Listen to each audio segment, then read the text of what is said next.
ஞானானந்தமயம் தேவம் நிர்மலஸ்படிகாகிருதிம் ஆதாரம் சர்வ வித்யானாம் ஹயக்ரீவம் பாஸ்மகே. நெக்ஸ்ட் ஜென் யூடியூப் சேனல் நேயர்களுக்கு அஸ்ட்ரோ கேஎஸ் ஐயங்காரின் பணிவான நமஸ்காரங்கள். விஸ்வாவசு வருஷம் ஆவணி மாதம் 17/8/2025 16/9/2025 வரலும் உண்டான நாட்கள். இந்த ஆவணி மாதம் அப்படின்றது தட்சிணாயனத்தின் 2வது மாதம். இந்த மாதத்தில் எல்லா விதமான ஃபெஸ்டிவல்ஸ் எல்லாமே வரக்கூடிய வாய்ப்புகள் மிகவும் அதிகம். ஏன்னா ஏற்கனவே ஆடி மாதம் பார்த்திங்கன்னா கடவுளுக்குன்னு உண்டான மாதம் அப்படின்னு சொல்லியிருக்கோம். இந்த மாதத்தில் திருமணங்கள் கைகூடக்கூடியது, திருமணங்கள் எல்லாமே நடக்கக்கூடியது, எல்லா விதமான வீட்டு சுபகாரியங்கள்லாம் நடக்கக்கூடிய மாதம். சரி, இந்த மாதத்தினுடைய கிரக சாரங்கள் என்ன அப்படின்றத பார்ப்போம். இந்த மாதம் ஆவணி மாதம் அப்படின்றதுனால சூரியன் சிம்மத்தில் இருப்பார். அதனால் சூரியன் சிம்மத்திற்கு போகிறது தான் ஆவணி மாதத்தின் ஆரம்பம். ஏன்னா நம்ம சூரியன் ஒரு ராசியிலிருந்து அடுத்த ராசியை போகிறத நம்ம அதாவது சூரியமான மாதங்கள்ன்றத மாதிரி நம்ம பார்க்குறோம். அதனால் சூரியனை சார்ந்து இருக்கக்கூடிய மாதங்கள் அப்படின்றதுனால ஆவணி மாதம் நம்மளுக்கு 17/8 அன்றைக்கி ஆரம்பிக்கிறது. சரி, இந்த மாதத்தில் வரக்கூடிய மாற்றங்கள், அதாவது மாத கிரகங்கள்னு சொல்லக்கூடிய சூரியன், செவ்வாய், புதன் மற்றும் சுக்கிரன் என்னென்ன மாற்றங்கள் ஏற்படுத்துறது அப்படின்னு பார்த்தாலேனா, இந்த மாதத்தில் சூரியன் ஆவணி அப்படின்றதுனால சிம்மத்திலையும், இந்த மாதத்தில் காலபுருஷ தத்துவத்தின் முதல் ராசியான மேஷ ராசியிலிருந்து 3வது இடம்னு சொல்லக்கூடிய மிதுனத்தில் சுக்கிரனும் குருவும் இருக்கா. 4வது இடம்னு சொல்லக்கூடிய கடகத்தில் புதன், 5வது இடத்துல கேதுவோடு சேர்ந்த சூரியன். இந்த மாதம் 6வது இடத்துல செவ்வாய் இருக்கார். 11ஆம் இடத்துல வக்கர சனி மற்றும் ராகு கும்பத்தில் இருக்கார். சரி, இந்த மாதத்தில் மாறக்கூடிய கிரகங்கள் அப்படின்னு பார்த்தோம்னா, இந்த மாதம் பிறந்து ஒரே வாரத்துக்குள்ளே, அதாவது புதனும் சுக்கிரனும் மாறுறார். முதல்ல சுக்கிரன் மாறுறார். அதாவது 21/8/2025 அன்றைக்கி சுக்கிரன் கடகத்துக்கு போகிறார். அதற்கு பிறகு 25ஆம் தேதி பார்த்தேடையானால் 25/8/2025 அன்றைக்கி புதன் கடகத்திலிருந்து அதாவது சிம்மத்துக்கு போகிறார். இந்த மாத கடைசியில், அதாவது 14ஆம் தேதி செவ்வாய் கன்னியிலிருந்து துலாத்துக்கு வர்றார். 14/9/2025 அன்றைக்கி. அதுக்கப்புறம் 15ஆம் தேதி சுக்கிரன் மறுபடியும் கடகத்திலிருந்து சிம்மத்துக்கு வர்றார். இதுதான் இந்த மாதத்தினுடைய மாற்றங்கள். சரி, இந்த மாதத்தில் வரக்கூடிய சில விசேஷ நாட்கள் என்ன அப்படின்னு பார்த்தோம்னா, முதல் விசேஷ நாள் அப்படின்னு பார்க்கும்போதே வாஸ்து நிதிரை விடக்கூடிய நாள். அது 22/8/2025 அன்றைக்கி. அதுவும் மத்தியானம் வாஸ்து நிதிரை விடுறார்.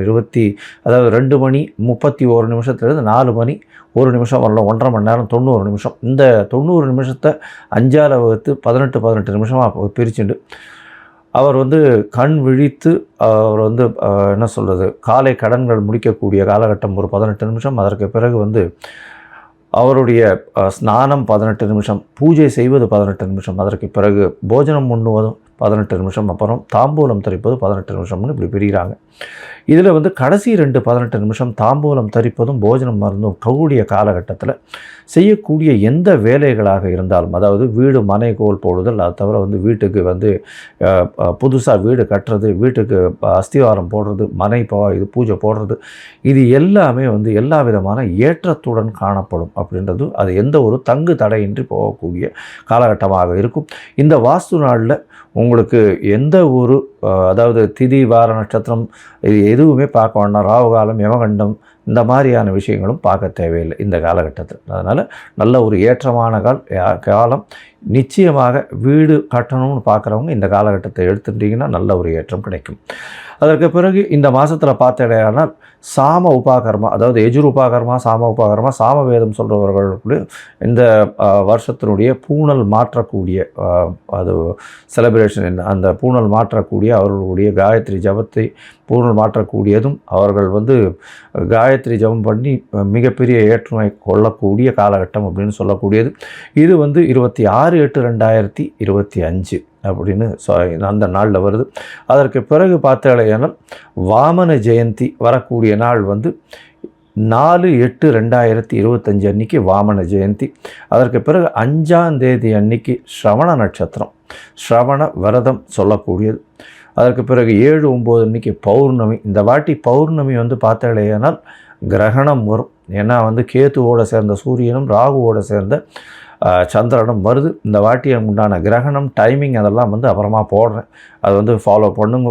ஐ திங்க் பௌர்ணமியில் வர்ற கிரகணம் அப்படின்றதுனால சந்திர கிரகணம் ராத்திரி வந்து சந்திரன் மறைஞ்சு திருப்பி ஒளி ஊட்டக்கூடிய காலகட்டம் வரும். நான் அது இந்தியாவில் தெரியக்கூடிய விஷயம் அது. நான் அதுக்கு உண்டான டைமிங் இல்லாமல் எடுத்து போடுறேன்.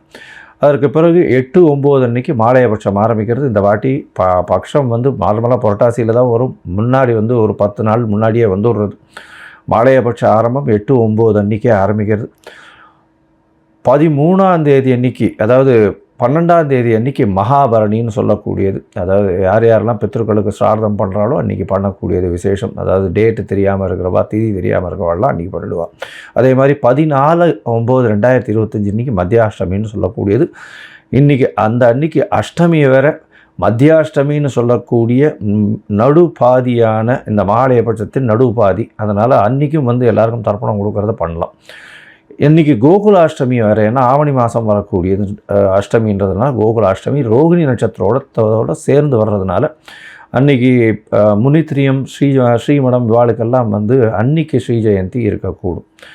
அதனால் அன்றைக்கி வந்து மிகப்பெரிய ஏற்றமான நாள். அதை தவிர பார்த்தலையானால் ஆவணி மாதம் ரோகிணி நட்சத்திரம், அதற்கு பிறகு அஷ்டமி, இது 3ம் சேர்ந்து வரக்கூடிய காலன்றதுனால கோகுலாஷ்டமி அப்படின்னு கொண்டாடுறேன்.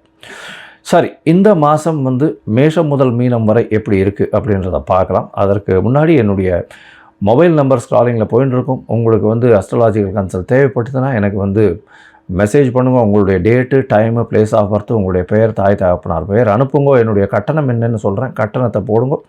அதற்கு பிறகு உங்களுக்கு நான் அந்த பிடிஎஃப் வந்து போட்டுவிட்டு, அதாவது உங்களுடைய ஜாதகத்தை போட்டுவிட்டு, ஜாதகத்தில் சந்தி இருக்கான்னு பார்க்கணும். ஏன்னா எனக்கு தெரிஞ்சவா நிறைய பேர் 50 வயசு 55 வயசுலாம் இருக்குது. அவள்லாம் வந்து மிருகசீர நட்சத்திரம் ரிஷப ராசின்னு சொல்லிட்டு இருப்பா, ஆனால் மிதுன ராசியில் இருப்பாள். அதே மாதிரி சித்ரா நட்சத்திரம்னு சொல்லிட்டு இருப்பா, துலா ராசியில்னு சொல்லிட்டு இருப்பா, அது கன்னியா ராசியில் இருப்பாள். அந்த மாதிரி மாறி மாறி ராசிகளும் சரி லக்னங்களும் சரி மாறி இருந்து, அதனால் வந்து அவளுக்கு இப்போ நல்ல காலம் நடக்குது அப்படின்னு நினச்சின்னு இருப்போம். ஆனால் வந்து லக்னத்துக்கு ஏற்றமான காலமாக இருக்காது. அதனால் சந்தியில் இருக்கும். அதனால் சந்தி என்னன்றதை பார்த்து அதற்கு அப்புறம் வந்து உங்களுக்கு உண்டான ஜாதகத்தை போடுறேன். அதற்கு பிறகு உங்களுக்கு நான் அப்பாயின்மெண்ட் தரேன். நான் வந்து உங்களோட பேசுகிறேன். உங்களோட பேசும்போது உங்களுக்கு உண்டான பிரச்சனைகள் என்ன ஏதுன்றதை, அதற்கு உண்டான எளிய வழிமுறைகள் என்ன ஏதுன்றதை நான் சொல்கிறேன். சரி, இப்போ மேஷம் முதல் மீனம் வரை விஸ்வாவச வருஷம் ஆவணி மாதம் ஒரு ராசியாக பார்க்கலாம். சிம்மம், மகம், பூரம், உத்திரம், இந்த 3 நட்சத்திரம் 9 பாதங்களை கொண்ட ராசி. ராசியின் அதிபதி அப்படின்னு சொல்லக்கூடியவர் சூரியன். சூரியன் வந்து உங்களுடைய ராசியில் ஆட்சி பெற்றிருக்கார். ஒரு வருஷமும் ஆவணி மாதம் சூரியன் உங்களுடைய ராசியில் தான் இருப்பார். சரி, இந்த வருஷம் என்ன சார் பெரிய வித்தியாசம் அப்படின்னா, உங்களுடைய ராசியில் ஏற்கனவே கேத்து இருக்கார். அதனால் கிரகண தோஷம்னு சொல்லக்கூடியது வாய்ப்புகள் உண்டு. ஆனால் இந்த வருஷம் இந்த மாதத்தில் பார்த்தீங்கன்னா ஆவணி மாதத்தில் சூரிய கிரகணம் வரலை. அது நம்மளுக்கு இருக்காது, கவலைப்பட தேவையில்லை. சந்திர கிரகணம் தெரியும், அதை பற்றி தனி வீடியோ நான் போடுறேன். அது உண்டானது நான் போடுறேன். சரி, இப்போ இந்த மாதம், அதாவது ஆவணி மாதம்னு சொல்லும்போது இந்த மாத பலன்கள்னு சொல்கிறதே வந்து சூரியன், செவ்வாய், புதன் மற்றும் சுக்கிரன், இந்த 4 கிரகங்களினுடைய மாற்றங்களை வச்சு பேசுவோம். இந்த மாதம் 17/8/2025 16/9/2025 வரலும் உண்டான காலகட்டம். இந்த காலகட்டத்தில் பார்த்தேன்னா ஒரே வாரத்துக்குள்ளே பார்த்தேன்னா சுக்கிரனும் புதனும் அவள் இருக்கக்கூடிய ராசியான சுக்கிரன் வந்து இப்போ 11ஆம் இடத்துல இருக்கார். அவர் வந்து 12ஆம் இடத்துக்கும், புதன் வந்து உங்களுடைய ராசியிலையும் வர. உங்களுடைய ராசியில் பார்த்தேன்னா சூரியனும் கேதுவும் இருக்கிறதுனால அரசாங்கத்தின் மூலியமாக சிறு சிறு தொல்லைகள் இருக்கும். உடல் நலத்தில் சற்று பின்னடைவு இருக்கக்கூடிய வாய்ப்புகள் இருக்கும். தேவையற்ற வீண் வம்பு வழக்கெல்லாம் வரக்கூடிய வாய்ப்புகள் நிச்சயமாக உண்டு. எதிர்பாலினத்தவரை நம்ப வேண்டாம். கூட்டு தொழிலில் பிரச்சனைகள் உண்டு. அது தவிர வந்து முயற்சிகளில் வந்து நல்ல ஒரு ஏற்றம் இருக்கும். இருந்தாலும் ரொம்ப ஜாகிரதையாக இருக்கிறது நல்லது. ஏன்னா உங்களுடைய ராசிக்கு 3ஆம் அதிபதினு சொல்லக்கூடிய சுக்கிரன் 11ஆம் இடத்துலேருந்து 12ஆம் இடத்துக்கு வரார் இந்த மாதம், அந்த ஒரே வாரத்திலே. இதனால் வந்து என்ன ஆகும் அப்படின்னா, நிச்சயமாக உங்களுக்கு தேவையற்ற செலவுகள் வரக்கூடிய வாய்ப்புகள் உண்டு. வெளிநாடு போகணுன்னு பார்த்துட்டு இருந்தீங்கன்னா நிச்சயமாக போகக்கூடிய வாய்ப்புகள் இந்த மாதத்தில் இருக்குது. ஒரு உடல்நிலை பற்றி ரொம்ப ஜாக்கிரதையாக இருக்கணும். பேச்சில் வந்து ரொம்ப கவனமாக இருக்கிறது ரொம்பவுமே நல்லது. இந்த மாதம் வந்து குழந்தை பிராப்திக்கு நிச்சயமாக வழி உண்டு. ஏன்னா உங்களுடைய ராசிக்கு 5ஆம் அதிபதினு சொல்லக்கூடியவரே குரு. அவர் 11ஆம் இடத்துலேருந்து பார்க்குறது பெரிய விசேஷம். திருமண பாக்கியமும் உண்டு. மூத்த சகோதர சகோதரிகள் மூலியமாக ஆதாயம் உண்டு. 2வது திருமணத்திற்கு வாய்ப்புகள் நிச்சயமாக இருக்கும். இந்த மாதத்தில் பார்க்கும்பொழுது இந்த அரசு அதிகாரிகள், அதுவும் வந்து இந்த சிம்ம ராசியில் இருக்கக்கூடியவர் அரசு அதிகாரிகள், அட்மினிஸ்ட்ரேட்டிவ் இன்சார்ஜ், அது தவிர அட்மினிஸ்ட்ரேட்டிவ் இன்சார்ஜ், அது தவிர வந்து ஹெச்ஆர்னுடைய இன்சார்ஜ், இவங்க எல்லாருமே வந்து கொஞ்சம் ஜாகிரதையாக இருக்கிறது ரொம்ப நல்லது. உடல்நிலையில் பின்னடைவு இருக்கும். மொத்தத்தில் பார்க்கும்பொழுது இந்த சிம்மராசிக்காரர்களுக்கு உடல்நிலையில் சற்று பின்னடைவு இருக்கும். முயற்சிகள் வெளிநாடு போகிறதுக்குன்றதுல நல்லபடியாக இருக்கும். முயற்சிகளில் வந்து ஏற்றங்கள் கொஞ்சம் படிப்படியாக தான் இருக்கும். எதிர்பாலினத்தவரை நம்ப வேண்டாம், ஜாகிரதையாக இருக்கிறது நல்லது. உங்களுடைய கூட்டுத் தொழிலில் வந்து சற்று பின்னடைவு இருக்கக்கூடிய வாய்ப்புகள் நிச்சயமாகவே இருக்கும். இதை தவிர பார்த்தீங்கன்னா அதாவது தொழில் மூலியமாக வருமானங்கள் அதிகமாக இருக்கக்கூடிய காலகட்டம். ஆனால் பேச்சில் ரொம்ப கவனமாக இருக்கிறது ரொம்பவுமே நல்லது. திருமண பாக்கியம் நிச்சயமாக உண்டு. குழந்தை பிராப்தி ஏற்படக்கூடிய வாய்ப்புகள் நிச்சயமாக இருக்கும். இந்த மாதத்தில் உங்களுடைய குழந்தைகள் படிக்கிறதெல்லாம் வந்து நல்லபடியாக இருக்கும். இந்த சிம்மராசிக்காரர்கள் படிக்கிறதுக்கு பார்த்துருந்தீங்கன்னா அவங்களுக்கு வந்து நல்ல ஒரு ஏற்றம் இருக்கும். இளநிலை இந்த மாதிரியான படிப்புகளில் நல்ல ஒரு ஏற்றம் இருக்கும். டாக்டரேட் பட்டம் வாங்க போகிறவாளுக்கு நிச்சயமாக வாய்ப்புகள் உண்டு. உடல் நலத்தில் அந்த ஆஸ்பத்திரி வரலாம்ல போய் இருக்கிறவாளுக்கெல்லாம் அது பின்னடைவு இல்லாமல் நல்லபடியாக வெளியில் வரக்கூடிய வாய்ப்புகள் உண்டு. இந்த மாதத்தில் உங்களுடைய உடல்நலை ரொம்ப ஜாகிரதையாக பார்த்துக்கிறது நல்லது. தொழிலில் கூட்டு தொழிலாக இருந்தால் அதிகமாக இன்வெஸ்ட் பண்ண வேண்டான்றதை டெஃபினட்டாக அட்வைஸ் பண்ணுறோம். தாயின் உடல்நிலையில் நல்ல ஒரு ஏற்றம் இருக்கும். தந்தையின் உடல்நிலையில் சற்று பின்னடைவு இருக்கக்கூடிய வாய்ப்புகள் நிச்சயமாக இருக்கும். இந்த மாதத்தில் உங்களுக்கு வரக்கூடிய சந்திராஷ்டம நாட்கள் அப்படின்னு பார்த்தேனால், அதாவது சிம்மராசிக்காரர்களுக்கு 8ஆம் தேதியிலிருந்து 10ஆம் தேதி செப்டம்பர் மாதம் வந்து சந்திராஷ்டம காலம். இந்த காலகட்டத்தில் உங்களுடைய ராசிக்கு 8ஆம் இடத்துல சந்திர பகவான் மறையக்கூடிய காலத்தை சந்திராஷ்டமம்னு சொல்கிறோம். சந்திராஷ்டமத்தினால என்ன ஆகும் அப்படின்னா, மதிகாரகன் மயங்கி இருக்கக்கூடிய நேரத்தில், மறைஞ்சு இருக்கக்கூடிய நேரத்தில் மதி மயங்கக்கூடும். அதனால் தவறான முடிவுகள் எடுக்கிறதுக்கு வாய்ப்புகள் ரொம்ப அதிகம். அதனால் பொறுமையாக இருக்கிறது ரொம்பவும் நல்லது. அந்த காலகட்டத்தில் ஏதாவது டெசிஷன் எடுக்கணும் அப்படின்ற ஒரு பட்சத்தில் அருகில் இருக்கக்கூடிய, அதாவது கோசாலையில் போய் உங்களால் முடிஞ்ச அகத்திக்கீரை வாங்கி கொடுத்துட்டு போங்க.